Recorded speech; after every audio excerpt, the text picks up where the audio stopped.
Exactly a year after the wedding, Mr. Mortimer realized that family life is not for him.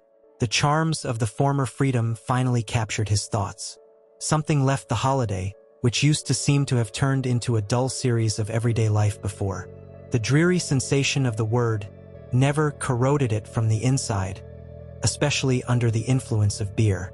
Mr. Mortimer could not even definitely determine never what exactly, but along with the particle not, it became unbearable.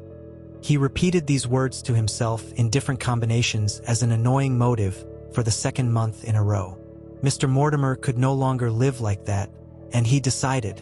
He figured out how to organize a small accident at home. Everything is simple: wind, roof at home, tile. You only need to calculate everything for sure, and then his education could help him. He himself blocked the roof of the house in order to save, despite his wife's assurances in his uselessness.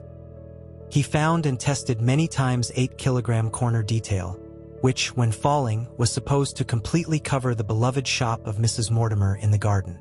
He thought out and made a complex, but easily destroyed mechanism that leaves no traces. He even began to be proud of himself. Only one trifle remained unfinished, but by tomorrow lunch everything was supposed to be ready.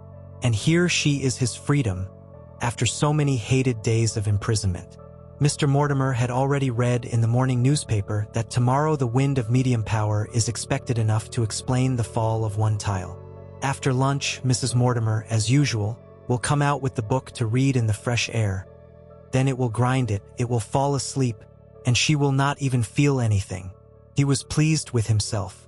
Mrs. Mortimer is comfortable with knitting on his favorite bench. She was still pleased to remember how her kiddick froze, clarified something, installed this bench, even concrete a place for the legs so that she would not fall into the ground.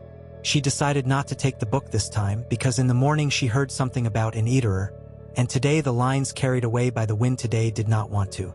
But she could enjoy watching how her husband was doing something on the roof again. This did not even annoy her, although it would be better to hire a company. But if a man wants to do something himself, he does not need to argue. This is still her mother said. You just have to endure because childhood ends with pregnancy, and men never grow up. Mrs. Mortimer smiled. Her George had always been so childishly denied his mistakes, but now he does not argue. True, for some reason he believes that he should admit to some drawback, and he automatically ceases to exist. Mrs. Mortimer began to stream to bed.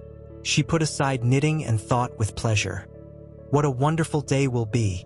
Our eldest daughter with children arrives, and my beloved grandson, also George, will be 10 years old.